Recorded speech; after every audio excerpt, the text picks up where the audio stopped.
নমস্কার, আমি দিশারি Ghosh KP astrologer আবার ফিরে এসেছি আমার নতুন ভিডিও নিয়ে আপনাদের কাছে। আজকে আমার ভিডিওর বিষয়বস্তু হচ্ছে কর্মফল। আমরা এই ধরনের ভিডিও শুনেছি বা আমরা জেনেছি যে শনি হচ্ছে আমাদের কর্মফলদাতা, তিনি আমাদের কর্মফলটা দেন। আমরা ভালো কাজ করি বা খারাপ কাজ করি বা যাই করি না কেন সেই রেজাল্টটা আমি পাবো। আমরা এরকম জানি আমরা ভালো কাজ করলে ভালো রেজাল্ট পাবো, পরজন্মে হয়তো কিছু খারাপ করেছিলাম তাই আমরা এই জন্মে এই হয়েছি সেই হয়েছি, পরজন্মে বিশাল কিছু ভালো করেছিলাম তাই আমার এই জীবনে ভালো ভালো ঘটেছে। এ ধরনের নানা ধরনের তথ্য আমাদের কাছে আছে। আমাদের কাছে এরকম কোনো তথ্য আছে যে মনে করুন অ্যাস্ট্রোলজার বলেছে আপনি নীলা পড়ুন, না না নীলাটার অনেক দাম, সেটা নয়। ও মুখে বলেছে মূল পড়লেই কাজ হয়ে যায়, মূল পড়ে নিল। তারপরে না মূল আবার ওই এখানটা চুলকোয়, এখান দিয়ে ঝরে ঝরে পড়ে, কি করব, মন্ত্রপাঠ করো, শনিদেবকে তেল দাও, তাহলেও কাজ হবে। ব্যাস আমরাই কিন্তু এটা ভেবে নিচ্ছি। তাহলে আদতে আমরা কোন পথে হাঁটছি সেটা কিন্তু আমরা নিজেরা জানি না, আমরা যে নিজের ডাক্তারিটা আমরা নিজেদের মতো করে করছি। আচ্ছা আপনি ভাবুন তো, কর্মফল যদি ভালো হয় তাহলে সে শুভ কর্ম পাবে, এই যদি আমরা কতটা ঠিকঠাক ভাবে আমরা মেনে নেই। একজন মন্দিরের পুরোহিত, তিনি তো ভালো কাজই করেন, তিনি তো আর কারোর শত্রুতা করেন না, তিনি সবার ভালো চান, তিনি সারাদিন ধরে পুজো করেন, তিনি প্রতিদিন নারায়ণ সেবা দেন, তিনি মাকে পুজো করেন, বাবাকে পুজো করেন, তিনি সবার যে আসে তাকে ফেরান না, তার হয়ে তিনি হিতকারী, তার ভালো কামনা করেন। তাহলে তার কেন ভালো হয় না?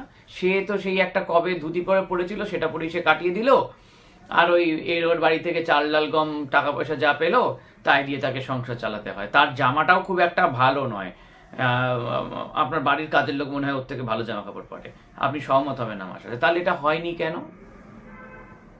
তার বাবা কি পাপী ছিল? তার বাবাও তো মন্দিরে পুজো করত, তো সেটাও কেন হয়নি? তার মানে হয়তো এইটা একটা আমাদের বিশ্বাস, আমরা মনে করি এমনটা। হতে পারে, নাও হতে পারে, প্রশ্ন চিন্তাধারা উত্তর আলাদা আলাদা হয়তো হয়, কিন্তু আমরা কখনোই মিলিয়ে মিশিয়ে ফেলবো না।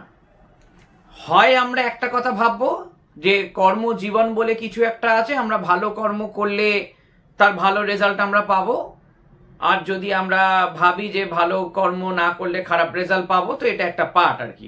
আর অন্য একটা পার্ট, এরকম ভালো খারাপ কর্ম বলে কিছু হয় না, ঈশ্বর আমাকে যেটা দিয়েছেন সেটা আমি পেতে বাধ্য।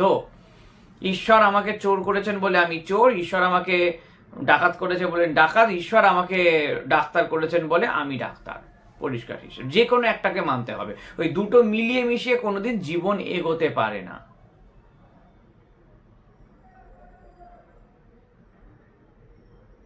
এরকম অনেক পরিবার আছে,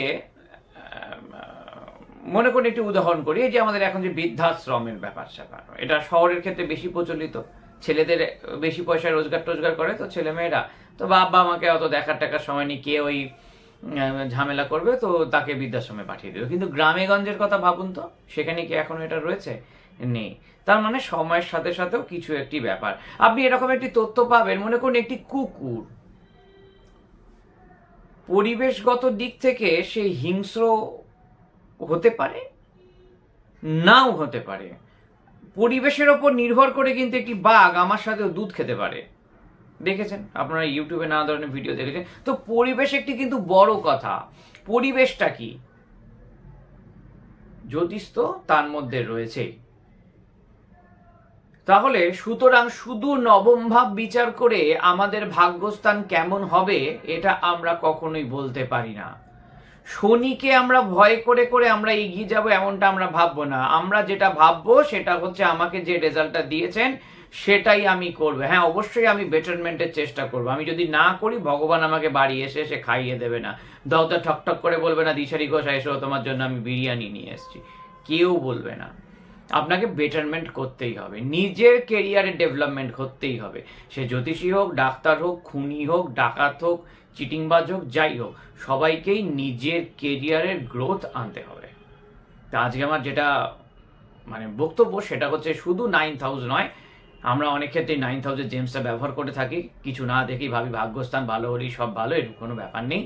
তো যখনই কোনো জেমস পড়বেন অবশ্যই জ্যোতিষীর পরামর্শ নেবেন এবং তার সাথে কনসাল্ট করে নেবেন ঠিকঠাক জেমসটা কতটা আমার নেওয়া উচিত। মানে আমার একটি বক্তব্য যে মনে করুন জ্বর হলেই যে আমরা বেশি বেশি ওষুধ খেলে তাড়াতাড়ি করে জ্বর সেরে যাবে এরকম তো কোনো ব্যাপার নেই, এটি নির্দিষ্ট ডোজে খেতে হয়।